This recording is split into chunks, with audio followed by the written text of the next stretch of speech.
Hi, it's Dwyer, gamblersadvisory.com, DwyerVIP.com for premium picks. Look us up in the sports section on Roku. We're there. Dwyer Boxing and Sports News. Remember, the opinion you should follow should be your own. Just consider this video to be a second opinion from a complete stranger online.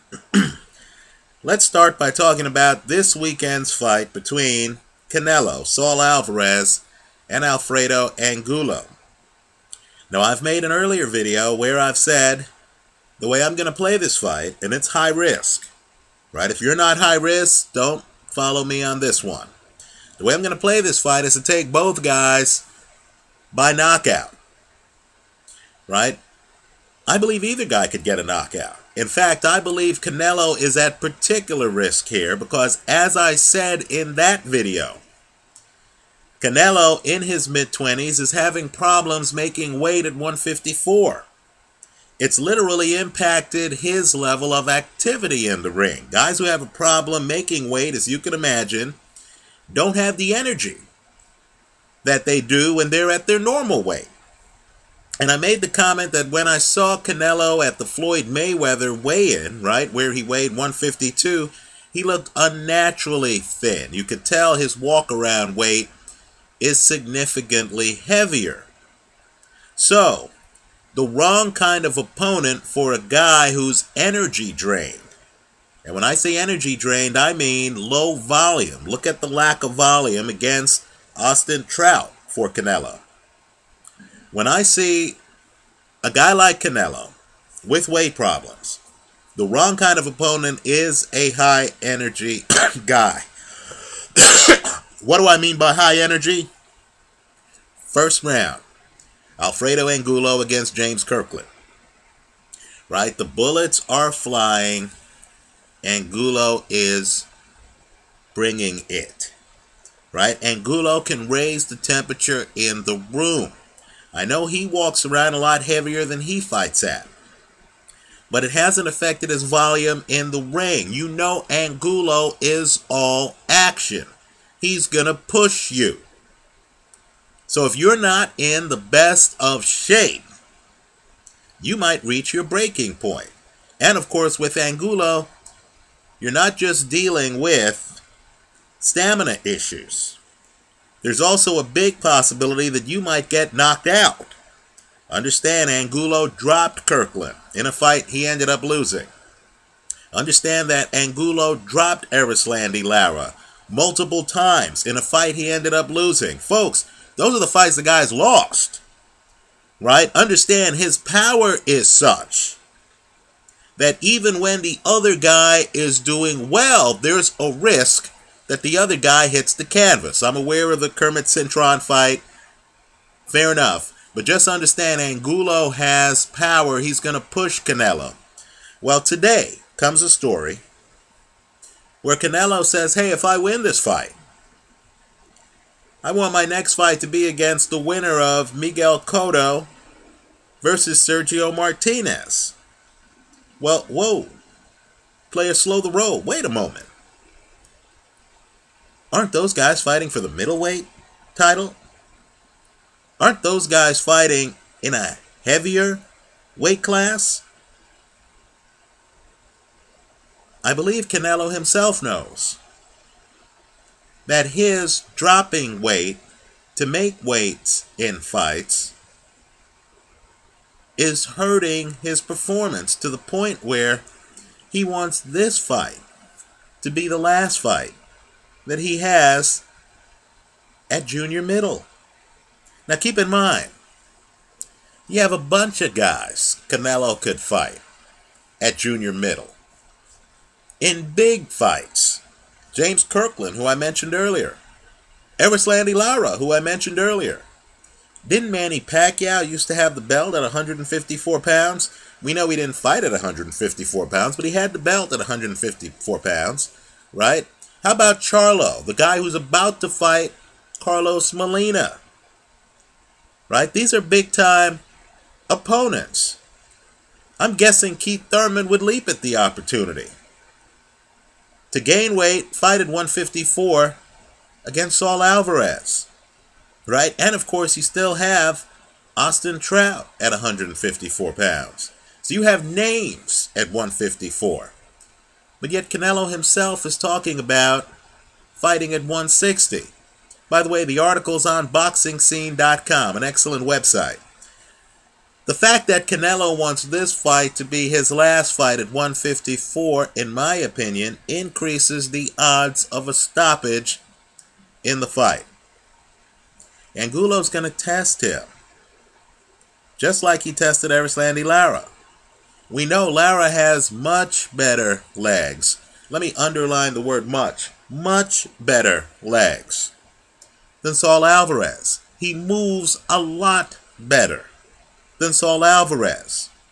So understand, the things that kept the Angulo-Lara fight going several rounds aren't present in this fight. I would even argue that Kermit Cintron back in the day was an underrated boxer. Right? Kermit Cintron back in the day, in my opinion, was harder to find in the ring than Saul Alvarez is today.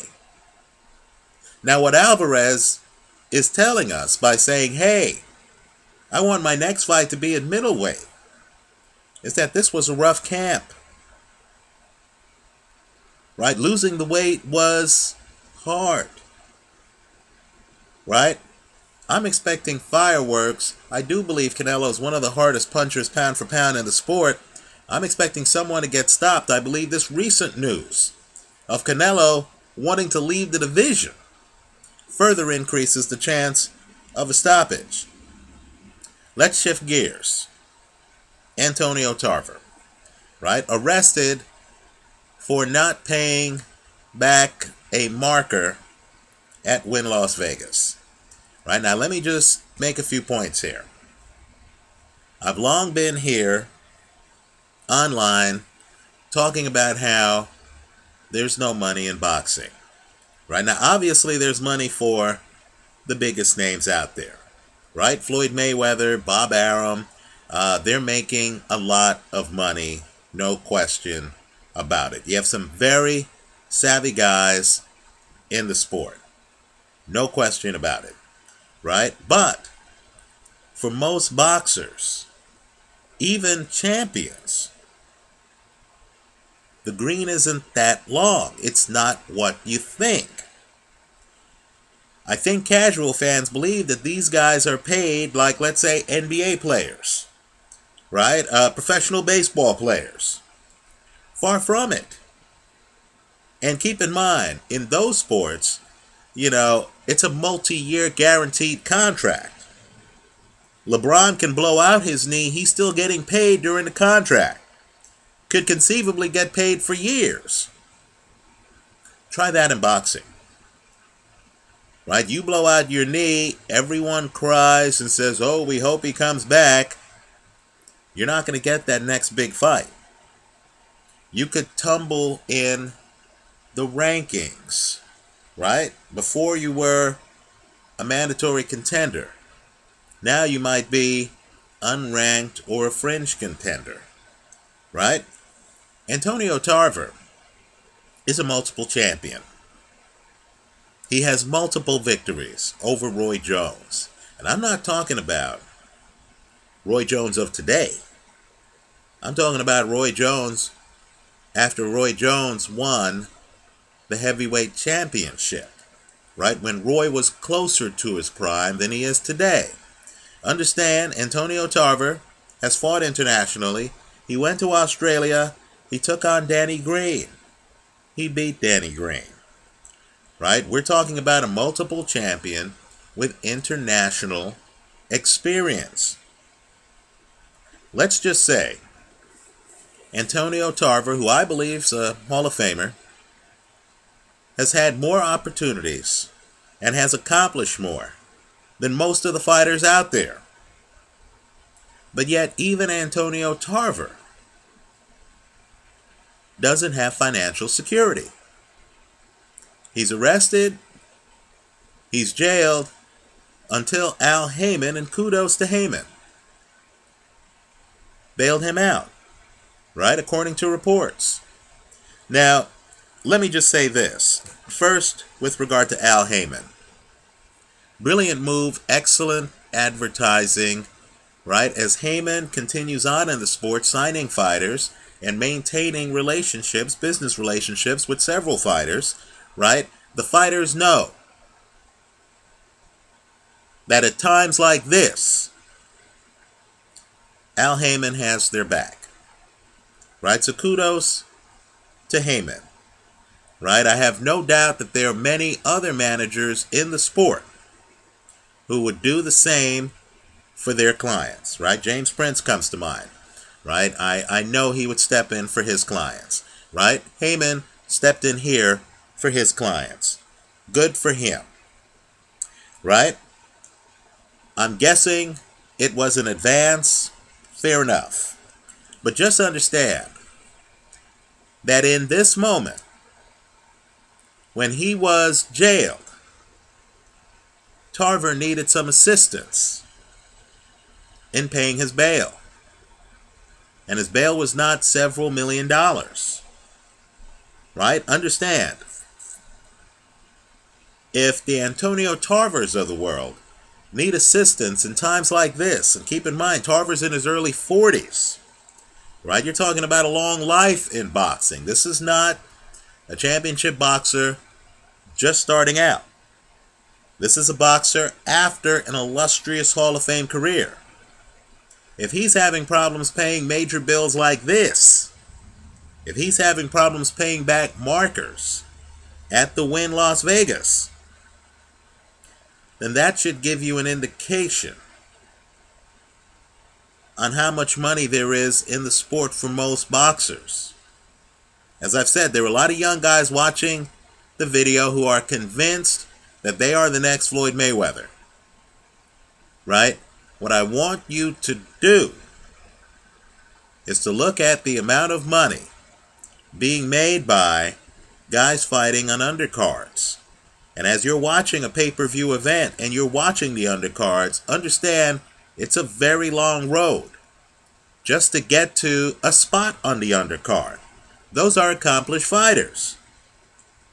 Right? I'm just here to tell you that most of these fighters have had multiple fights where they've got paid less than $2,000. And understand, you can't fight every week. Right? You can't. Because you might get a closed eye, cuts, concussion. The sport's regulated. You're going to have to, regardless of what you think you can do, you're going to have to convince the local boxing commission that you're prepared to fight again. Right? Fans don't want to see fighters enter the ring with closed eyes. Right? So you can't fight every week. And just understand, when you get paid, you have bills to pay. Not just your electric bill and rent or mortgage back home, but your trainer, your manager, your cut man, your sparring partners. Right? So don't be confused when you're reading the articles on Floyd getting rich, Vladimir Klitschko getting rich. Just understand, those guys are just the tip of the iceberg. There are guys who've had Hall of Fame careers who can't even post bail. Food for thought. Let's also talk about Antonio Tarver. He's skilled in the ring. He's a southpaw. He's hard to hit with a jab. Right? Just understand, this is exactly the kind of fighter who would give a jabber like Vladimir Klitschko all he can handle. So when Tarver talks about wanting to fight for the heavyweight title, please take the talk seriously. Right? You saw Vladimir Klitschko's first fight against Tony Thompson. I know the second fight, Klitschko showed up and looked magnificent after the first round. But that first fight against Tony Thompson, that's one of Klitschko's worst performances. I would encourage you to go back and look at that film. Now, it's not as bad as Klitschko Ross Purity or Klitschko Lehman Brewster. Okay, fair enough. But he's getting outboxed at times because he can't hit a clever southpaw with the jab. What I want you to do is to look at the problems Danny Green has landing his jab against Antonio Tarver. Right? Tarver wants to continue fighting. Right? He's well connected. He wants a shot at the heavyweight title. Right? He's in his 40s, so he may look enticing as an opponent to the champion who himself is in his 30s. Right? So keep an eye on the Antonio Tarver story. Finally, I was a little bit hard on Brian Vera. It might have something to do with the fact that I thought Vera, as I said in the post-fight video, had the fight on the table. I thought his jab was popping. I thought he was beating up Julio Cesar Chavez Jr. with the jab. I thought the second round was the blueprint on how to beat Chavez Jr. Right? Then, of course, Vera, in my opinion, mysteriously stopped throwing the jab. Started turning a boxing match into a fight.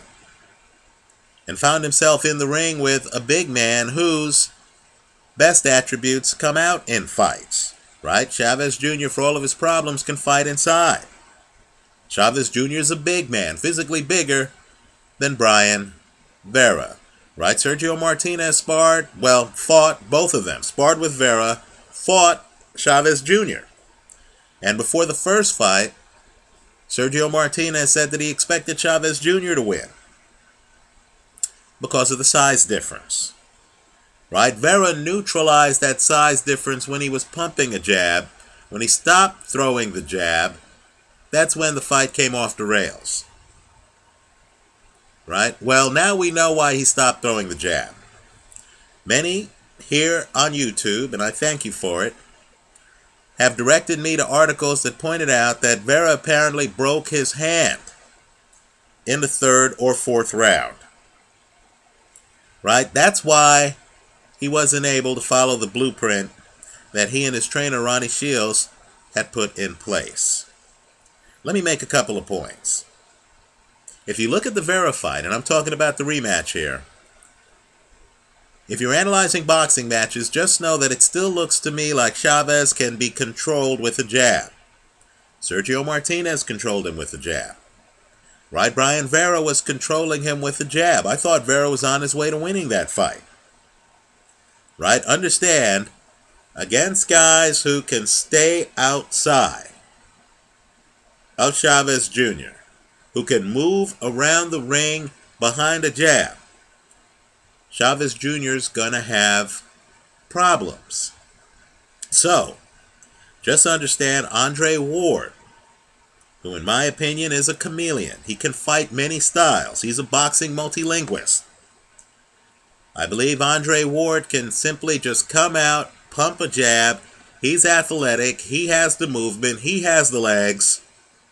I believe that would be an easy fight for Andre Ward. Right? Think it through and just picture the guys who can pump a jab and move on Chavez Jr. Right? That's the first thing.